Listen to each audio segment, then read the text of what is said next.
Hello. It is Wednesday, August 31st, 2022. And I'm here with Jonathan Morales Rocha, and we're going to talk about video game design. He just entered the room, so I'm going to get started. Hella nervous. So much stuff.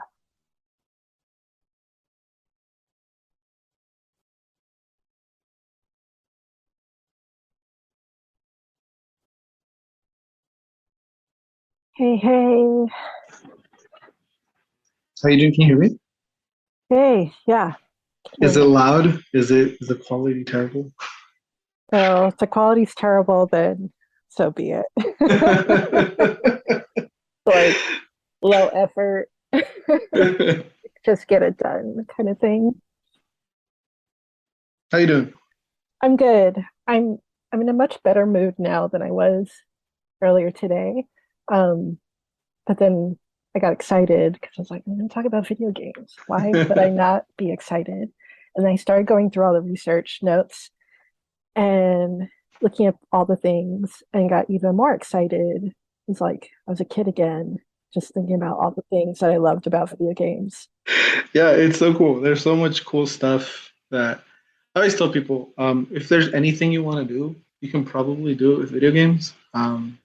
And like I've had people be like, "Oh, well, I want to do makeup." It's like, well, Yeah. like you can definitely be hired to do makeup and like make references for artists to like put in a game and like be an expert in this stuff. And That's so awesome. I didn't like even think about that. yeah, there's so many like different things you can do in video games, which is so freaking awesome.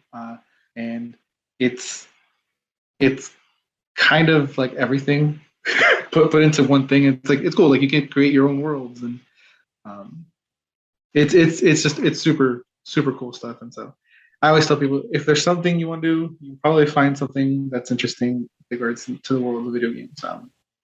Yeah. Wow. Yeah, it's wild stuff. There's a lot of cool stuff. Um, to explore. And so a lot of people don't really explore it past me telling them, but Right. but it's still nonetheless like there's some people that are like, oh well, I want to do this, and I'm like, oh well, yeah, like there's this thing that you can do. It's just cool to see people that like playing video games, but don't necessarily like the idea of working on video games, but then they find something that they really enjoy, but then it also can be applied to video games. And then them being kind of basically connecting the two and then realizing they can have this really cool career that they enjoy. Wow. Yeah. So as a career, it's not really something that comes to mind right away Right. because it's something fun, but there's actually a lot of work that goes into creating Yeah. the environment for fun for Yep. all of us. Yep. Exactly. Yeah. It's a lot of work, a lot of collaboration, and it can be difficult, but it's there. There is a lot of fun that goes into making a game, but a lot of the time it is a lot of like hard work. Surprisingly, but also unsurprisingly, and all just to make sure that like folks have fun. I mean, of course, to make money, but Sure. at the end of the day, a lot of people go into it to make sure that folks are having fun, especially designers and artists and stuff, right? Right. And and yeah, there's yeah, it's we'll dig into it deeper, but it's yeah, there's Right. It's like, where do we start? so yeah, there's just so much. Like we can cover different topics. We cover everything, or as little as much as possible from each of those individual topics. But yeah, we can go over as much or as little as you'd like. Well, just looking at your bio, thank you for providing, by the Yeah, way. no problem. He grew up in the Central Coast and Central Valley of California and went to UC Santa Cruz, specifically to pursue a career in games, which is great because it's something I definitely thought of when I was younger, but for whatever reason, ended up on a totally different path. Mhm. But right now, you're a senior tech artist at Jam City, and you're also a co-founder of no static games. And I looked at the video for this game that you guys are working on, and I was just like, heck yeah, I want to play that. And then it also mentioned like there was a little mention to Oculus. So is there like a virtual reality version of this game as well? Yeah, so we originally pitched it to Oculus, part of the Oculus Launchpad program. Hmm. Well, not we; it was my brother, and we didn't have a demo or anything. Like the game had not existed at all, even in the idea form. And so he just kind of pitched something, and they liked it, and then he got to work on it for a few months. And then once we like basically got our prototype out to them, we ended up getting a grant from them, and then basically continued development. So yeah, it originally started in Oculus Quest, so it was a VR kind of rap rhythm game, and there was a lot of different things that we were exploring. Hmm. Uh, and actually, my brother and one of our other co-founders, Brian, they're going to be giving a talk at the Game Devs of Color conference Nice. about some of the stuff we've explored and some of the stuff we've referenced, as well as like the history to rap in rhythm games and rap games in general. Um, so it's a lot of like they do a lot of comparisons, kind of try to guide folks to like show you where we're at, where our research is kind of targeting. But there's just so many like nuanced things with rap that it makes systemizing it really complicated. But yeah, originally it was in VR. We're exploring other avenues since VR might make it a little bit difficult to do a few of the things that we want to do, like storytelling or giving the player voice, and that making that feel good.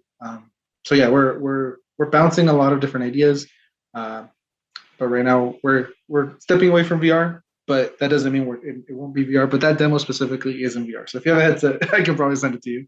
Awesome. I actually just gave my Quest headset to my nephew. It's like 15 and he wanted one. I was like, oh man, I have one. I should just send it to him. Just sneak in at night and take it, and I'll send you Yeah. the build. Cool, cool, cool. Yeah, rap has evolved so much into different rhythmic styles. Yep. I can see where it could complicate things if you needed to like create a system that was like consistent. Yeah. Yeah. It's like there's so many changes in flow, like like with like really dope rap that like keeps you engaged. There's a lot of changes in flow that are happening constantly. And so you have to deal with the rhythm of the song, and then you have to deal with the rhythm of the rap, and like seeing those as together is important. But like trying to separate that rap aspect and kind of systemizing it gets really complicated. Uh, and we've tried to find ways to allow that creativity of flow and lyrics to kind of allow the player to explore those. Um, but again, like I said, it can become really hard. I think one of the better prototypes that we've had is allowing the player to control flow, but at the expense of not really being able to say anything of substance. So it's more like just sounds. Um, so it's more like if you think of it like scatting in jazz, kind of like that. Okay. Kind of like that. Doesn't sound as nice, but it's kind of like that. But you can control basically how you dictate the bar, but you don't say anything of substance. Just because we were trying to basically focus on the aspect of flow, and that felt really good. If you've ever like tapped your like foot to like a rhythm or like or to or like rapped along a song, like it feels good. Hmm. And so it that flow aspect of it just felt really good. And so we're trying to target that a little bit more, but that brings its own issues as well, of whether we can make anything of substance that actually will keep a player engaged, Right. instead of just it being like a toy that you just flow with. Although that does sound fun. It's just a lot of balancing and trying to figure out what the core of the game will actually be, Right. and then making that fun. Yeah, I'm thinking about how you'd have to make compromises as to like what aspect of the engagement is really gonna like keep people engaged Yep. and like having fun. Because sometimes when games are difficult, like I don't want to play anymore. Yeah, yep, yep, exactly. And the biggest thing is difficulty too. So we actually had a prototype where we had a text to speech system, or we were leveraging a text to speech system in Unity, and you would say a word, and then that word would be conjured into the world, and then you could like kind of adjust your bars. But then that was really slow, and then like if we wanted to do something more real time, and so like we were like we could have people rap an entire bar, and then like we'll like judge that based on certain parameters or whatever. And yeah, that became really difficult. Yeah, And then like the worst part is that people, well, not the worst part, but like since people pronounce things so differently, true. and specifically with the rap, you're trying to kind of you're more focused on flow and the delivery of a word is so tied to that flow, right? So you can adjust your pronunciation of a word in order to make sure that it flows well with other words and the entire bar. And so if you do that, text to speech system is not going to know what to do. Oh, And so yeah, then it just basically ends up breaking the immersion. right. And so yeah, and then you feel like you're not good at the game, but it's actually the system that's failing at that Ah, those computers can't keep up. point. Yeah. Yeah. So I guess like another, I'm totally getting nerdy with it now. Another aspect might be to measure frequencies and the tones used with the words, like on a sound basis. Right, right. Yep. And that's actually been done before. If you played Rock Band, Yep. yeah, so you can basically do that with volume and frequency. Um, and so we haven't actually explored that too much because we do really want to either have the creativity of uh, writing a rap hmm or or putting you in the shoes of someone who's like in the zone, basically flowing and like spewing stuff out. Uh, and there's actually really a good example of a game that kind of does a good job, but it doesn't. The game itself doesn't grade you on it. So if you ever played the Jackbox party games, there's one called. It's like the ones on your phone. Like Maybe a while ago. Yeah. yeah, yeah. So there's one called Madverse City, and that one it basically gives you. I think it gives you a prompt or it gives you like a bar, and I think you have to fill in the last word, and it gives you like it's kind of like Mad Libs. hmm It'll give you that like, oh, this has to be an animal or a noun or whatever, and you fill in that word, and then the second line you basically write out the line yourself, and you're playing with other people, so they get to judge you on how good your bar is, and these robots will like do a text to speech. Right. They'll basically rap your bars for you, and then people will vote thumbs up or thumbs down, Cool, cool, cool. and it does a really good job, and without having to systemize rap too much. It's just basically this first part is Mad Libs, the second part is all you, and then the game isn't going to judge you on anything. It doesn't know what you're doing. Other people will judge you on those things, and so a lot of that the nuance you can get across a lot of that nuance with your words because you're basically targeting it towards real people, and they can decide whether they like it or not, right? Yeah. And so yeah, it did a really good job in that sense. Yeah, it's a cool game. Just like thinking about how AI, machine learning, like still has to be trained by us Yep. to recreate like an actual experience that's enjoyable and that actually makes sense. Yep. I could And debate it's so all day hard to about get it. that data set too, Yes. right? Like a good data set to actually train it well. Mm-hmm. Because you have And to do it even like then, hundreds of times. exactly. And then like there's even points of failure as well that could completely screw up your model, Yes. which Especially is if it goes unchecked. yep, yep. Yeah, and so yeah, there's a lot of nuanced things. I remember when I was in school, there was someone who was like who had they were working on their thesis with regards to machine learning, and they were like, I decided machine learning is not the future of of like AI. Yeah. So I'm not gonna redo research on that anymore. And they basically ended up changing their thesis.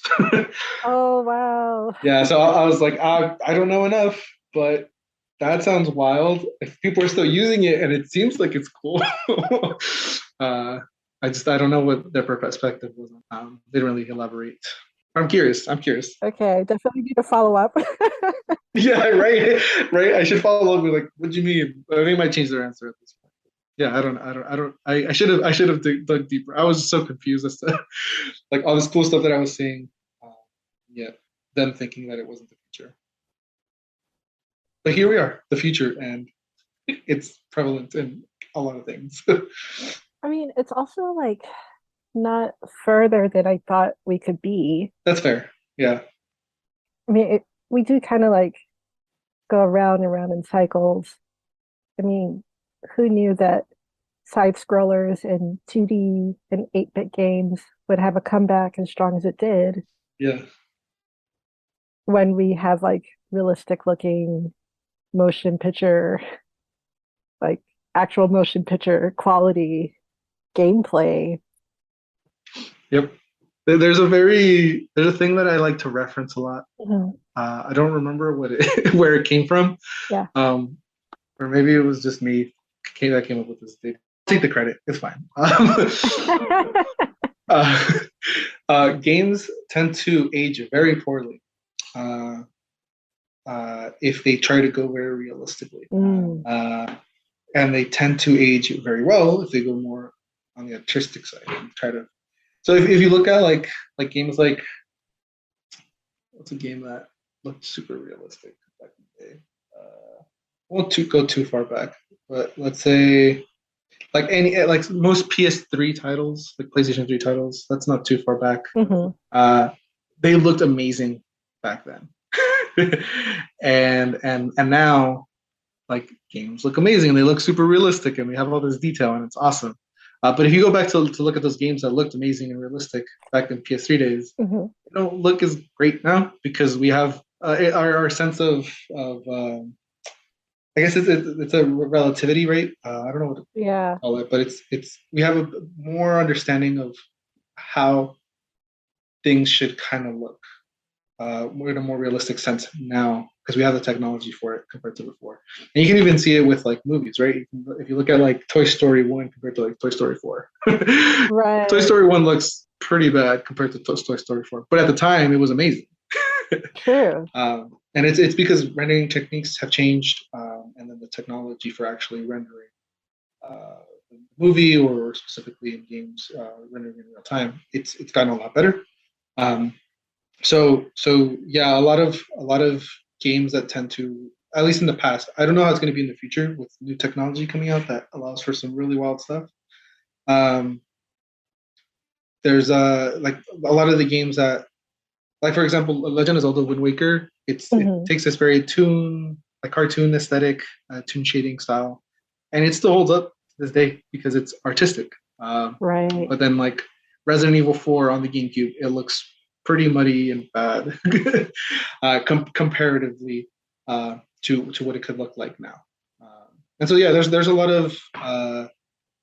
of reasons as to why that could be. It's probably a lot of like uncanny valley stuff, and yeah, just like our our references are very limited at the time, Yeah. and then in the future things change, and then oh well, that was that wasn't good.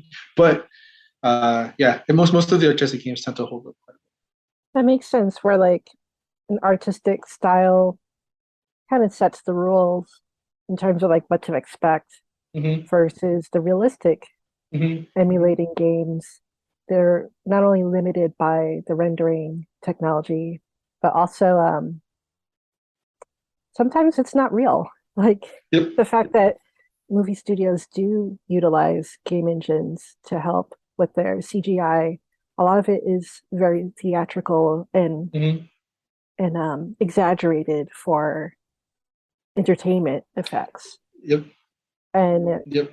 it actually doesn't translate into real life. So, it could look realistic, but then it's still like being theatrical and exaggerated. Yep. So it does kind of like lend to expectation of this isn't really real, Mhm. or it's like the movies, which is Yep. kind of deceiving in its own way. Yeah. Yeah. Like, yeah, you have a lot more control in movies with perspective, right? Hmm. And with games, it becomes a little bit more complicated because if you allow the player to control the camera, then which most Ah, games do, true. it allows them to basically find breaks in your world, right? Yes. I was just thinking about that. I was like, oh, they didn't render that side. Yeah, exactly, exactly. And a lot of this stuff that like usually they find like oh they didn't render that side. Like it's sometimes to save some things, sometimes it's Hmm. a mistake, but most of the time it's like saving stuff like memory, so you're not having to draw extra things. Yeah, it's a miracle that games even function. Like it's so wild. Like that that we're at a point now where like if you've read up anything on Unreal Engine 5 with their new like nanite system, Mm, basically you can render so with regards to 3D models, you have polygons yeah. and you have vertices, right? And so what nanite does is you can have a high resolution, like extremely high resolution model with like millions, probably even billions. I'm not 100% sure of polygons and vertices, and in real time, this system will adjust those triangles and basically I guess retopologize it in real time. Wow. And so you can have something with super high detail up close and something with lower detail further away, and this is all happened. This is all controlled by the system. And how it's handled in the past is using LOD, so lower or level of detail models, and so you'll have a lower resolution model with less vertices and polygons compared to a higher resolution. And the closer you are, the higher the resolution model, the higher resolution model will show. So Yeah. you can blend between those however you see. But yeah, this nanite system is like All the time. it's ridiculous. It's like all the time, and like it's pretty expensive. It's like well, not pretty, it's super expensive. I mean, it makes sense. Like, Yeah. yeah, all that energy being expressed and calculated Yep. constantly, Yep. even if it's not being used in the moment, but it's ready if someone were to like zoom in. Yeah. It's wild. It's wild. But I think there's going to be some complications with it. I've already gotten some hints from some people, Eventually. but we'll see. Yeah. I mean, I'm just thinking about how to crash that system. Yeah, my computer can't run Unreal Engine 5. Like I can have literally nothing on there, and it will run at like 5 frames per second. And it's like I can't work because it doesn't do anything. So I have to work in Unreal Engine. Dude, I can't have Chrome and Zoom open at the same time. Yeah, sometimes that happens. I mean, I have like hundreds of tabs open. I don't know if that's you, but that is me. I do get to that point and then I have to just start copying links and just close it out. I just have to let it go. Just Yeah, surrender. yep, yep. That's how I am. I have like at work, I have like I'm kind of embarrassed to show it. So like, no, I can't show it, but it's I'll share it. It's like one, two, three, four, five, six windows of Chrome, That's pretty good. but each of them has like 100 tabs, No. and and Ow. and I know where most of the things are and where I need You to move things. do. I do, surprisingly, yeah. That's fantastic. I'm impressed. Yep. My partner is like, she'll see me working and she'll be like, how do you get anything done? And then she'll be like, oh. And then I'll be like, oh, yeah, like, well, I know where things are. Like, I'm referencing them all the time. So I'll just open them and I'll have all these other tabs referencing like information that I need in order to get something to work.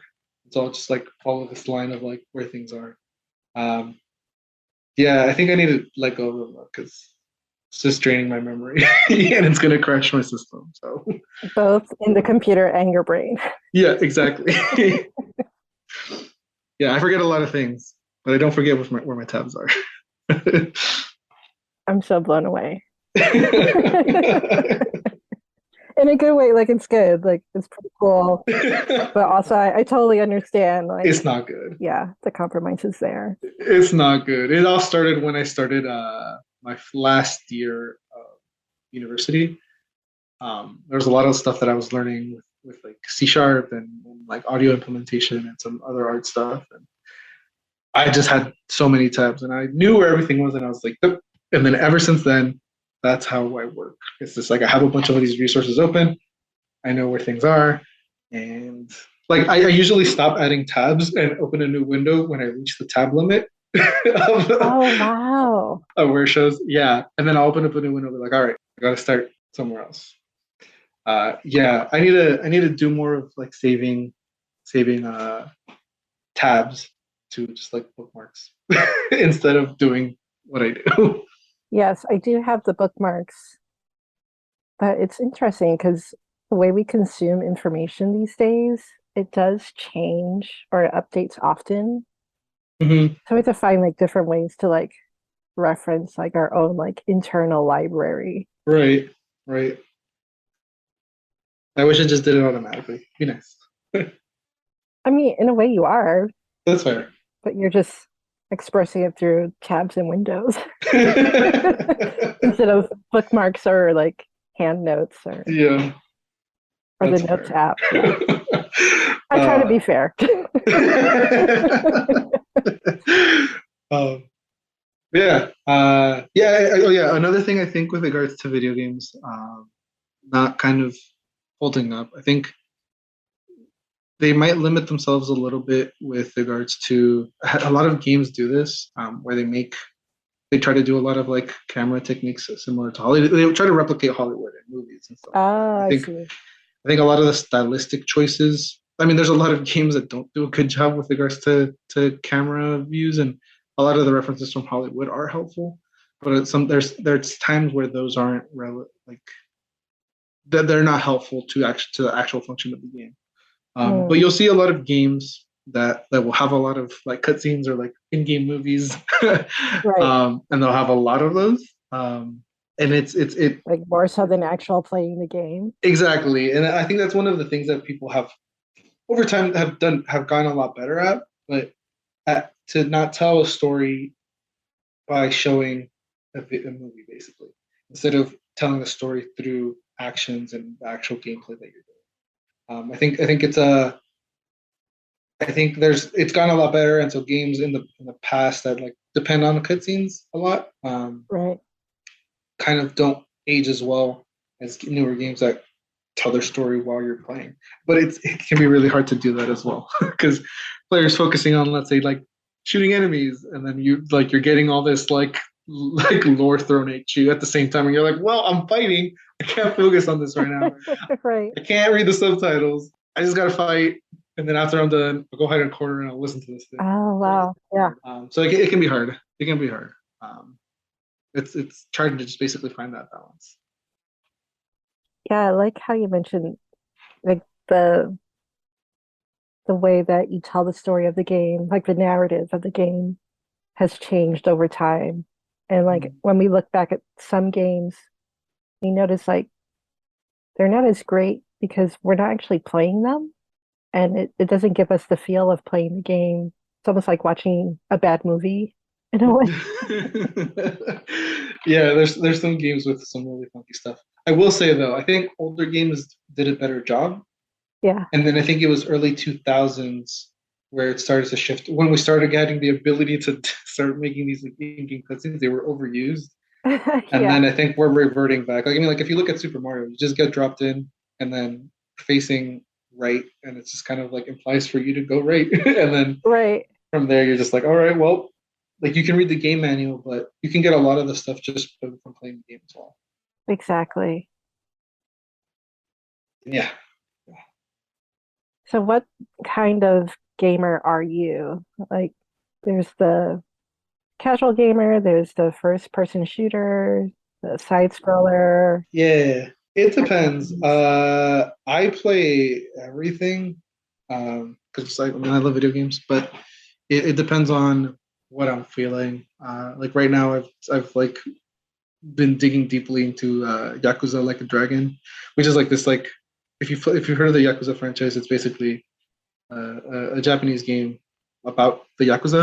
Right. um, but they're like fictional stories.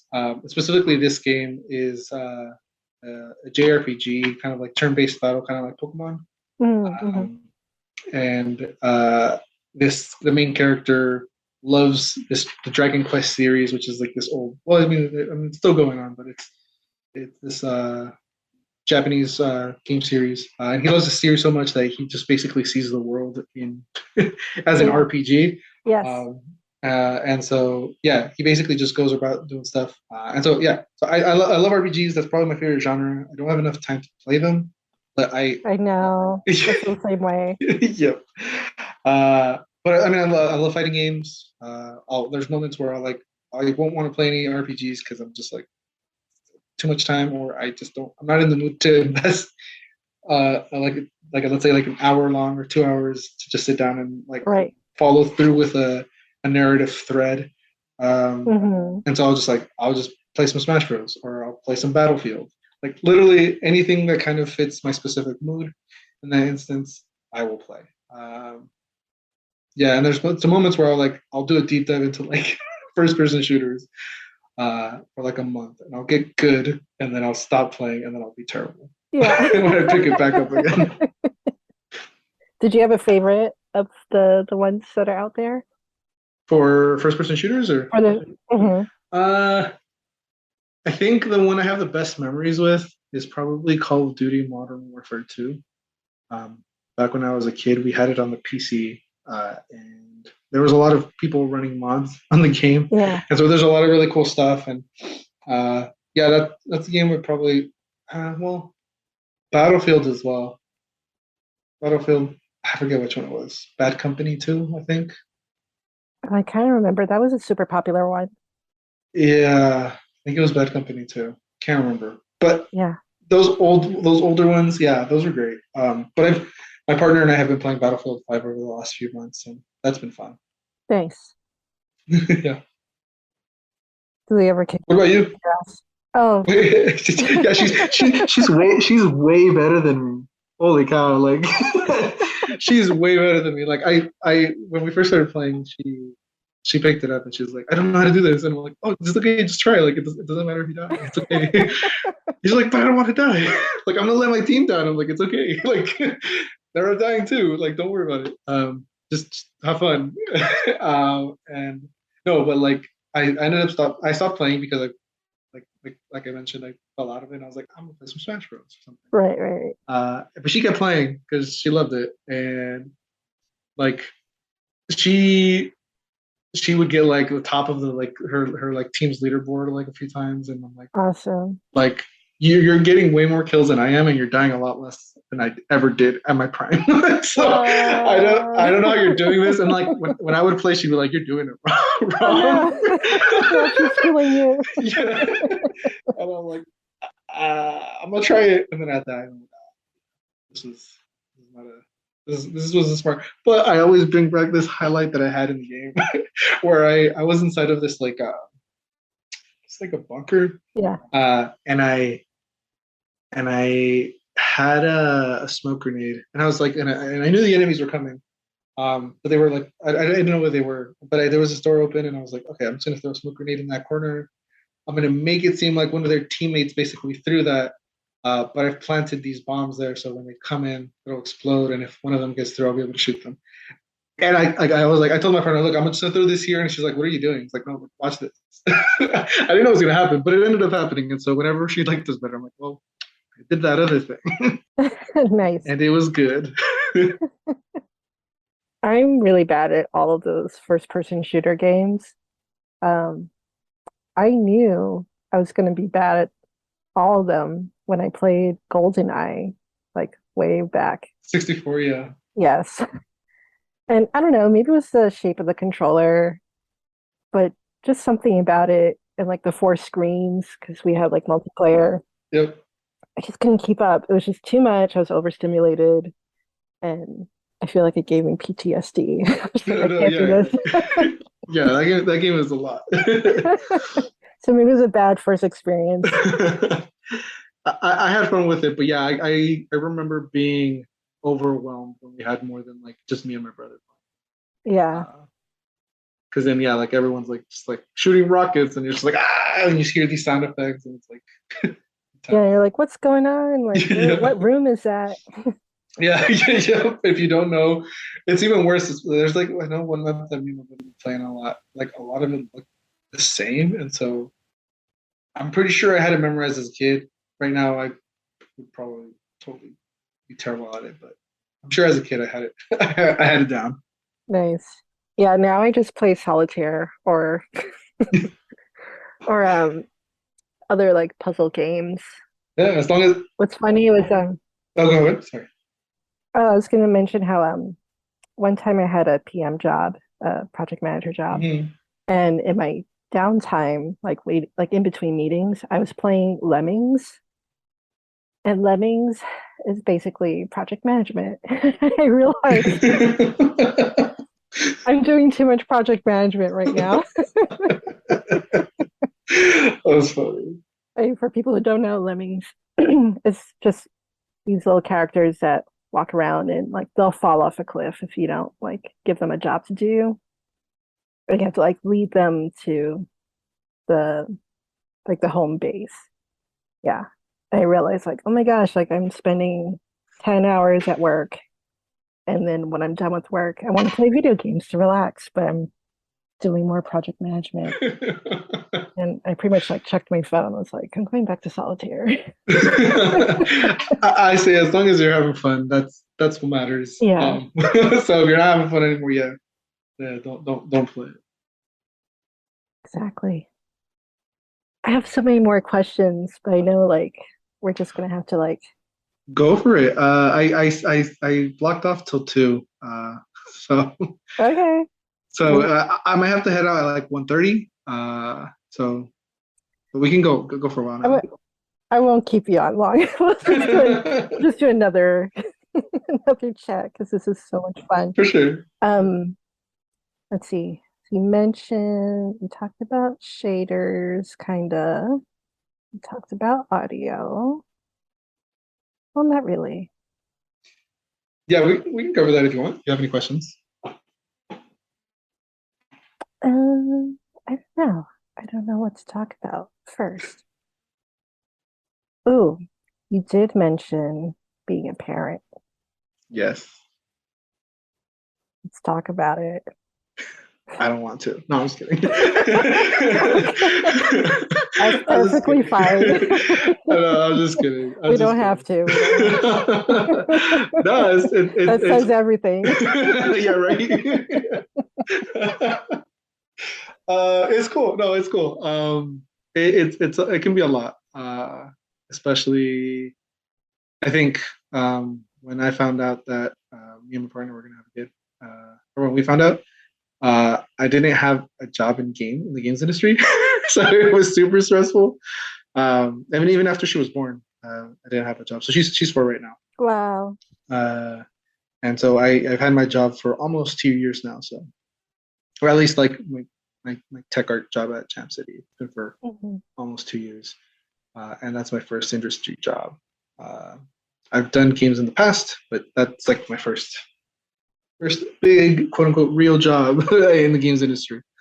Um, but yeah, it was super stressful because I think one of the biggest things that was stressing me out was not being able to work in games because I didn't have enough time to get better at making games. To actually end up having things to show so then I could work at a studio, right? Right. And luckily, like I mean, things started to like, things aligned, and I'm here now. And and I'd like to say I'm pretty good at my job, but I think that's up to my boss to kind of decide. No, no way. Like I'm good at what I do. I don't know if I'm necessarily good at my job. Like I'm good at making games, but with the specific things that we have to do, like I can do them. It's just uh, I know there's more I could offer, but I don't have time to learn those things. So if I can't do it, if I can't learn it at work, I'm probably not going I to learn mean, it.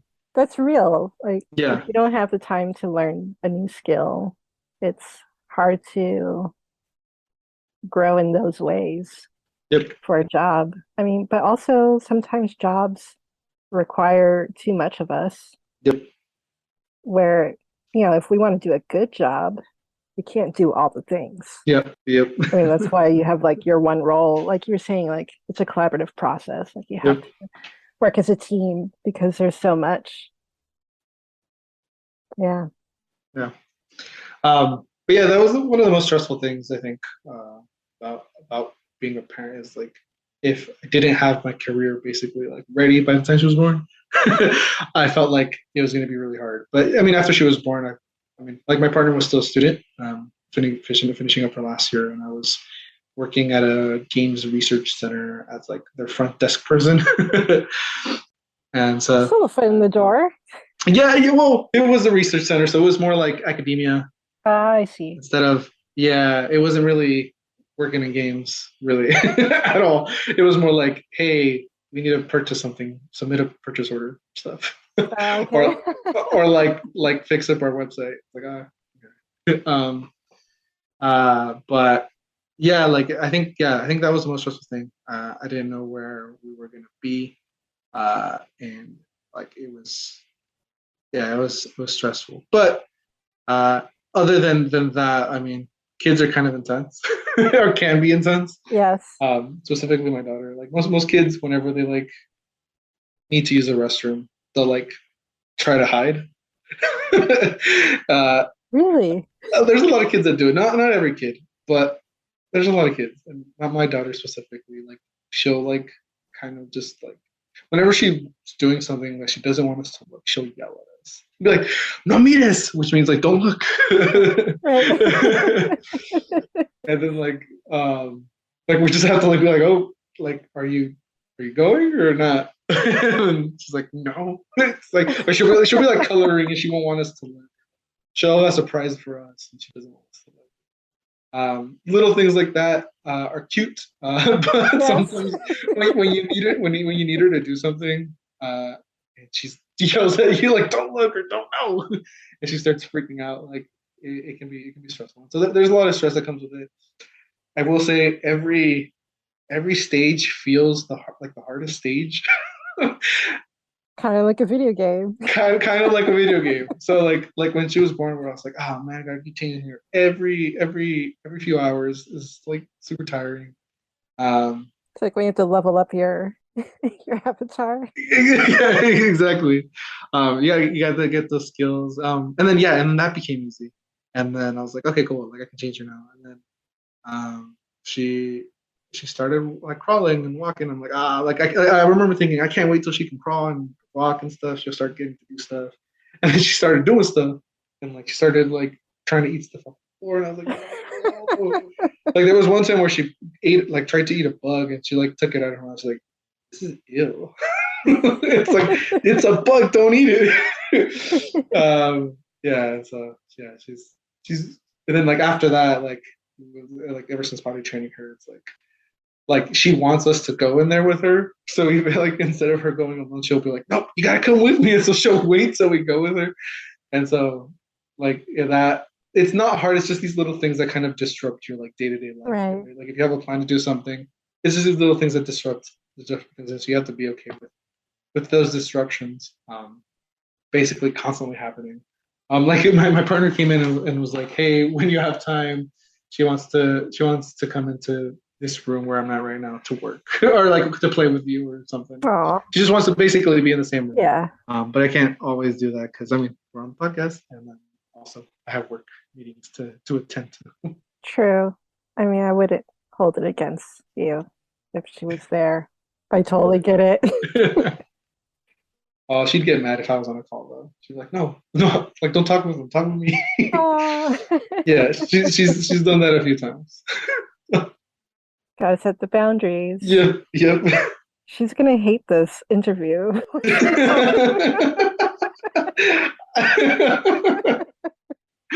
I'll just like re-edit it. I'll download it, re-edit it. It's Uh-huh. like, oh, this no mention of you. I love you, but there was no mention of you.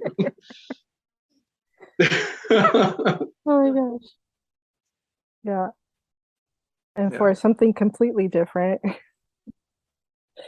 um, you mentioned like your influences as like your co-founder, homies, but mhm, also Satoru Iwata.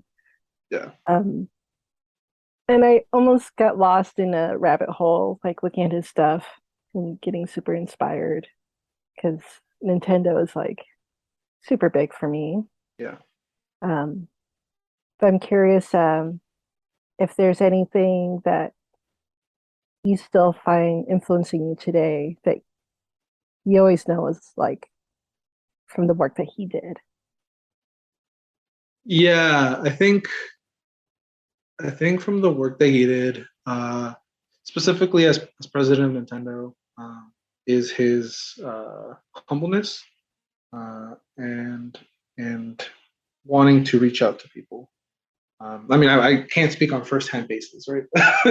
Sure. Yeah. but like he, based off of like the stuff that I've read and then stuff that I've seen, right? Like if you go back, like he's the one, not necessarily him alone, but during his time as president of Nintendo, he's the one that started these things called the Nintendo Directs, and it's basically him and like at that point it was Reggie Fils-Aimé Yeah.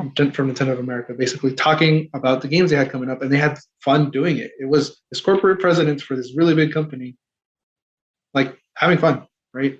Yeah. And seeming as a person instead of like this figure that it's just like you don't know really, and not even that, but when Nintendo was struggling with it was a Wii U. He actually ended up cutting his salary by a good amount. I think it was like 50%, in order to kind of,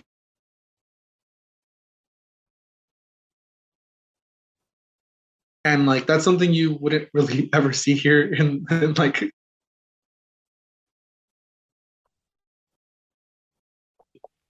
very different work.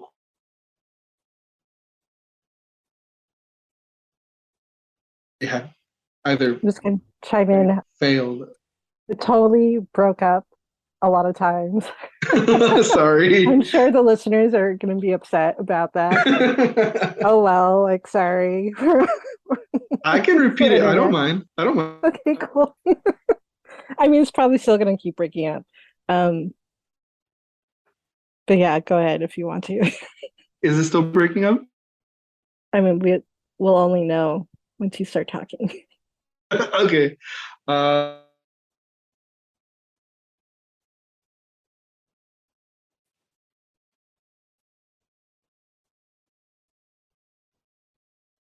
Yeah, nothing. Oh, this is great. Great for bloopers. no. I know. All right. Yeah, it's totally fine because no one wants to hear about corporate stuff anyway. I do. I mean, I appreciate it. I totally got that. I watched some of the videos. It was like I'll put it in the reference notes. It was like a compilation. It was super funny, Yeah. like how they would like make fun of themselves. Yeah, exactly. Yep. Yep.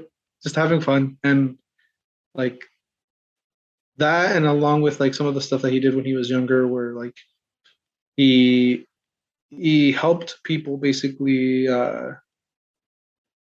kind of get to be a better version of themselves, not personally necessarily, but like professionally. It's like he pushed people in the best way that he knew. Um, and one of his friends, Masahiro Sakurai, they worked together on Smash Bros. Actually, and so they worked on that for a while, and they made that.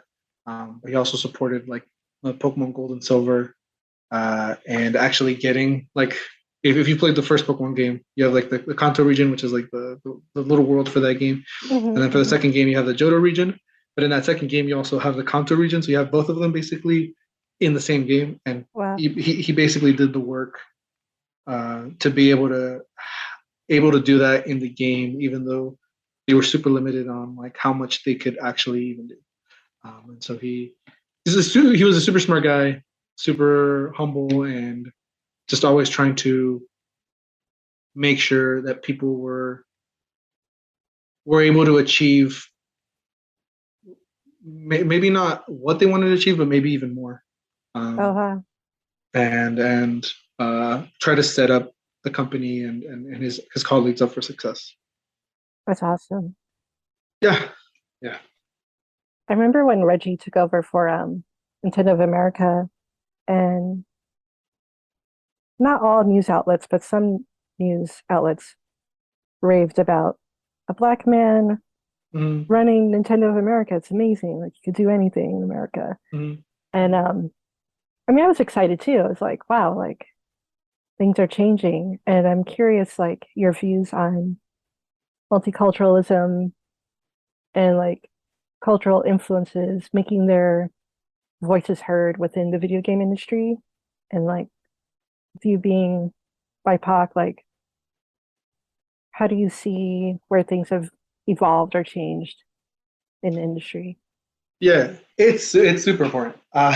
It's it's it's more apparent when you start to see examples of games that don't like may have included folks, but Hmm. the folks that were deciding they were making decisions on certain things like where those things kind of fall apart.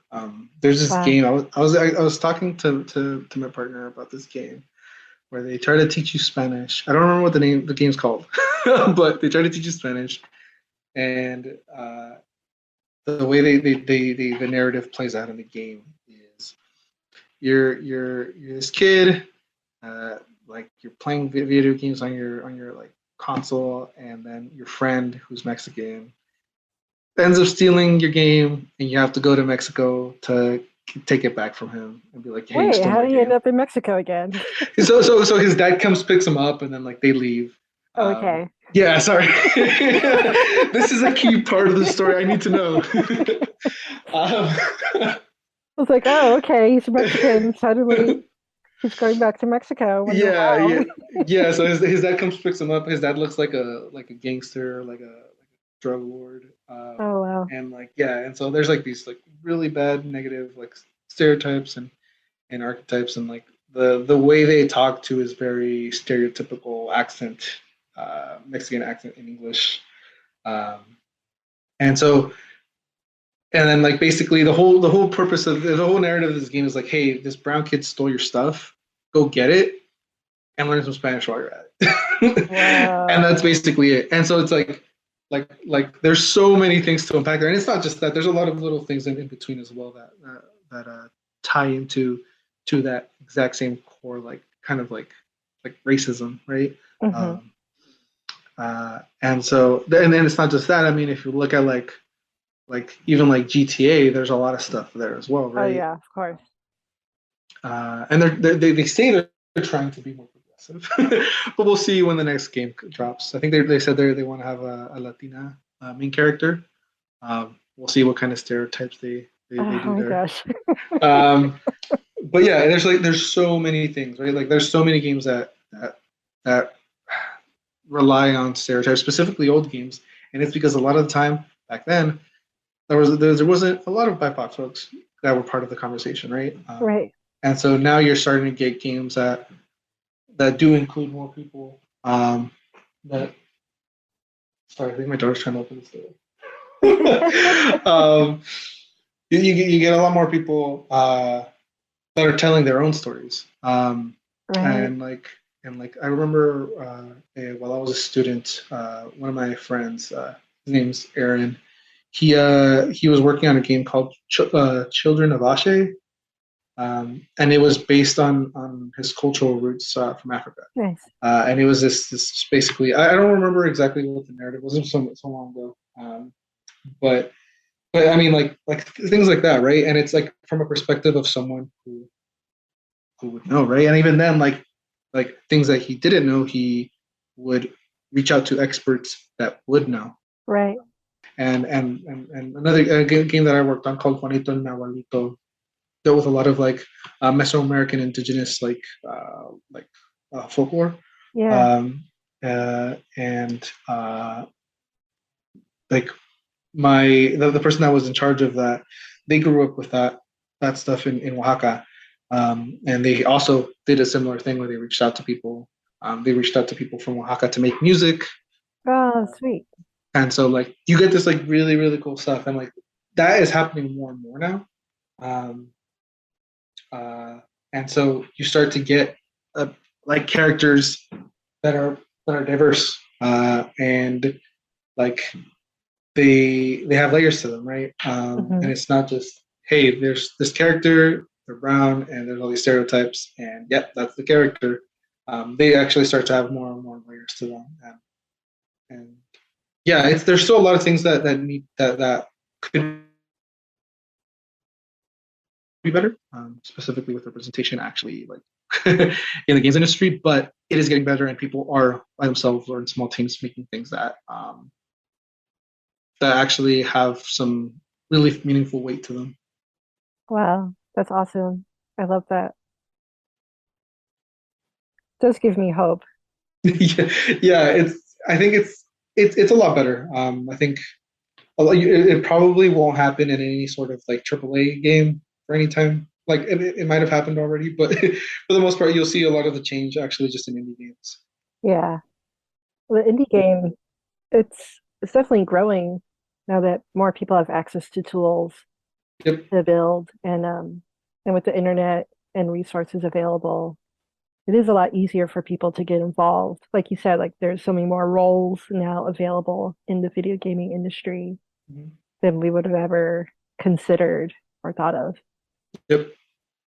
Yeah, it's ever evolving, and there's a lot of talent. It's just at that point, it's up to the managers to basically hire people like us, Hmm. and whether or not they want to do that. And there's still places that don't, and that's like terrible. There's a there's a lot of opportunities for a lot of awesome folks that have awesome ideas and are amazingly talented,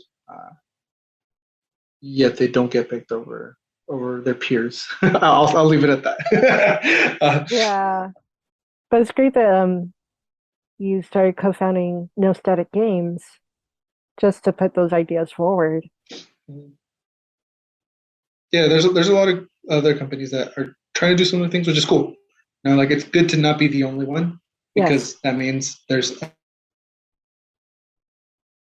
huge movement, basically, right? It's cool to be the first one, but I think we're at a better point now where like there's so many people that want to do it and like really want to like pursue this and change how games are consumed, or rather, not necessarily change how games are consumed, but Engaged with.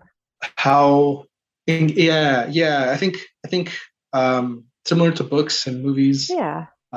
video games have a very strong like cultural impact, Hmm. um, that that we we as game developers very generically haven't really thought about until the last few years, and you can see that a lot with a lot of communities in games where there's a lot of toxicity. Mm, yeah. There's a lot of stuff that like that's kind of folks are okay with, because I mean the developers sometimes are okay with that type of stuff. True. And so yeah, there's a lot of power with video games, and that's just going to become even more and more prevalent. And yeah, I mean, I think it can change. Like similar to movies, movies have the power to change public opinions. I think games have the same ability, but I think there's a lot of work that needs to be done in order to get to that point, where it actually has a lot of impact. But there's just so many games that come out all the time that it's really hard to like to do. Is like, not only do you have to make a game that tackles difficult subjects, right? Hmm. But also it has to be engaging and fun, or at the very least engaging to the person that is playing it, and then have a wide appeal on Right. top of that. So there's a lot of things to consider, and it's a really hard balance to manage. Um, if you look at most like games that try to do it, there's a lot of games that aren't necessarily fun, but they do get their message across. Oh, true. It's Yeah. like the compromise, like Yep. where do we put our energy to? get that message across or to get the engagement that we're really looking for. Right. Right. And so actually, one of the the co-founder homies, I named him Hesikyo. He did his thesis at USC for cultural mechanics in games, Oh, wow. and it's basically, yeah, it's really cool stuff. And so it's trying to try to figure out basically a way to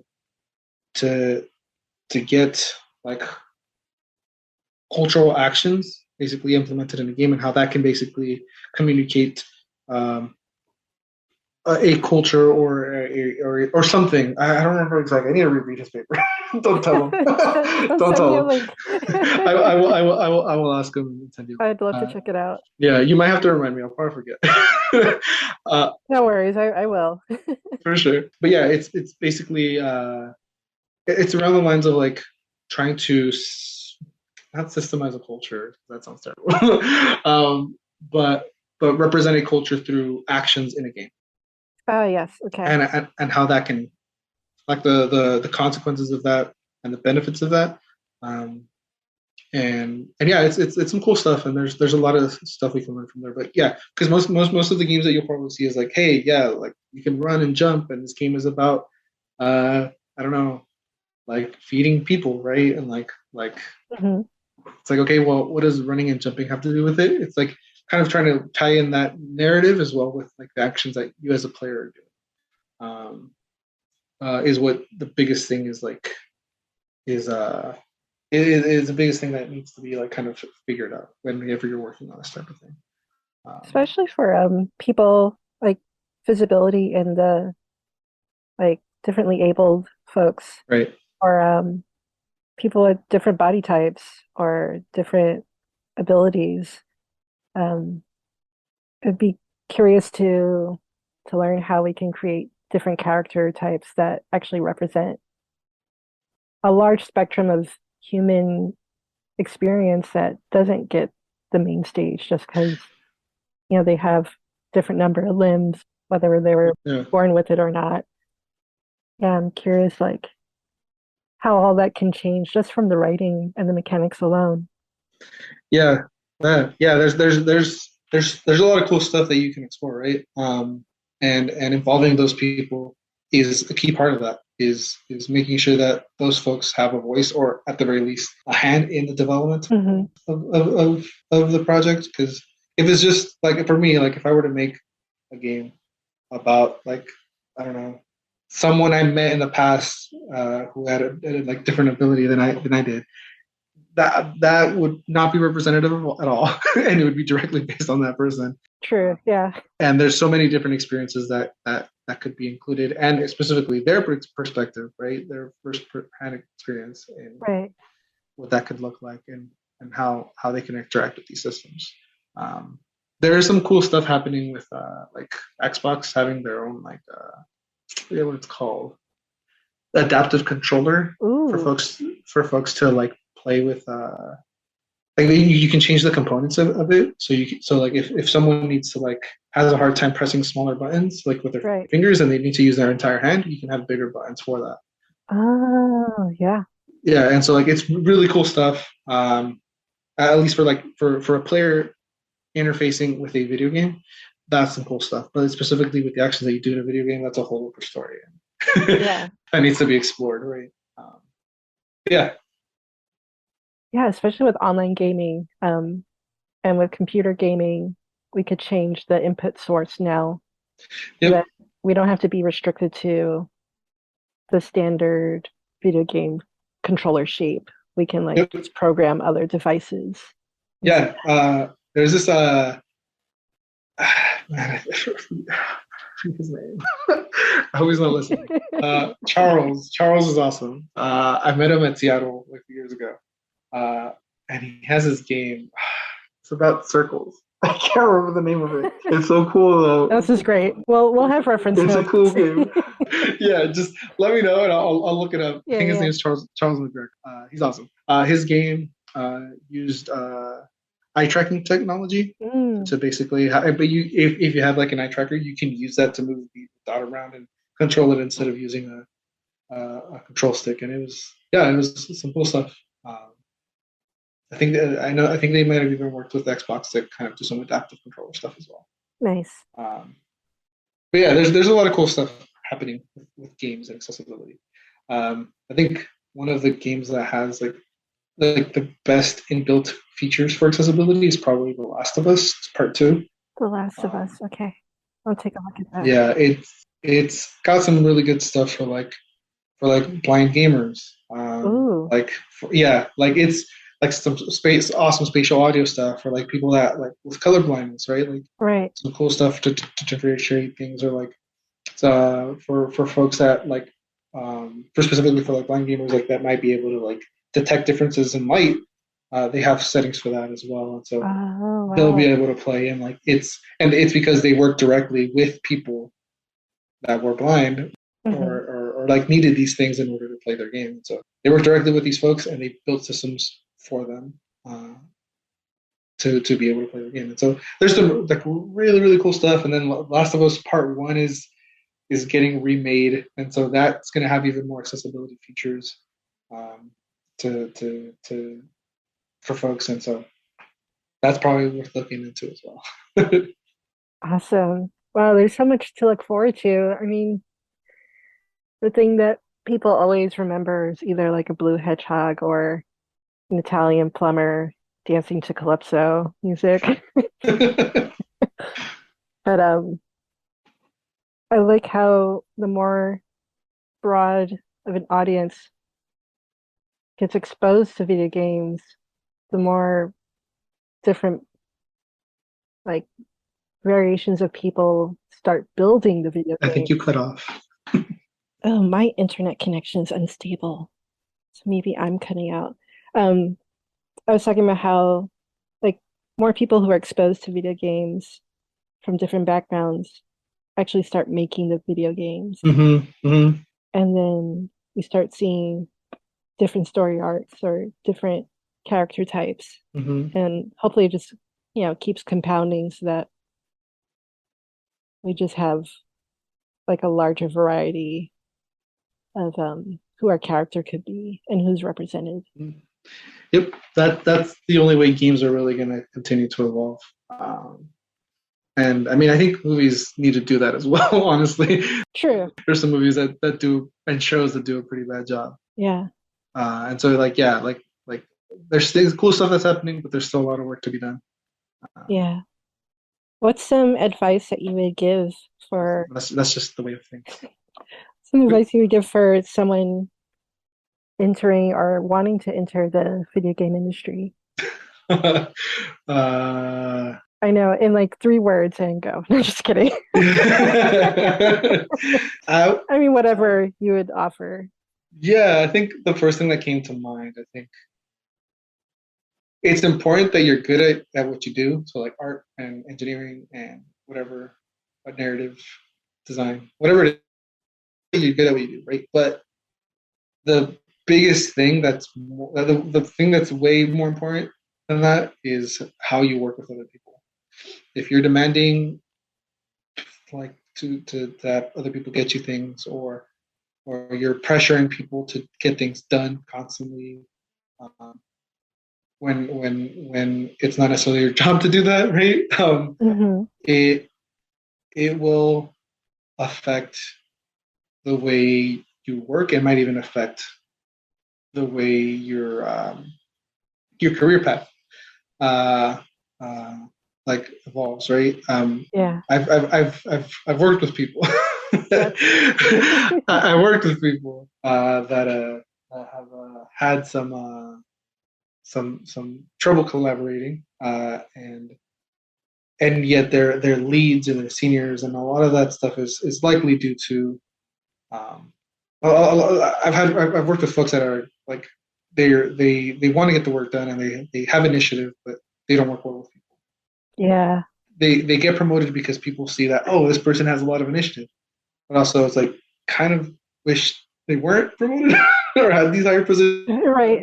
because they don't work well with people. They don't really know how to delegate well, Mm. and they kind of just want to take up everything on their own, right? And so when you have people like that, it can be really hard. And so if for anyone wanting to go into games, yes, it's important that you're good at what you do, and yes, it's important to have initiative, but it's more important that you work with people and you know how to work with people well and communicate with them well. Yeah, Because at the end of the day, it's a collaborative, iterative process with games, and it's not just about your specific component, or it's not just about you knowing everything. It's about relying on each other and trusting each other to fill in whatever gaps of knowledge you all may have to tackle whatever issues you need to resolve. it's perfect. I'm gonna write that in my inspirational quotes. Just kidding. Yes. That was super awesome chatting with you about this. I mean, it's rare that I find people who are working in the video game industry, much less like people who love video games as much as I do. So this was a real joy, and definitely, Yeah, thank you so much for having me. yeah, we should definitely chat again and get nerdier on some of these topics. I definitely want to hear more about the the rap rhyming game that you guys are doing and working on. Where can people find that? Yeah, so right now there's not a lot of information out there, honestly. You can go to nostaticgames.com. Mhm. There's not a lot of stuff there, but you can see our faces if you'd like. Cool. But even with regards to that, I would recommend checking out Games of Color.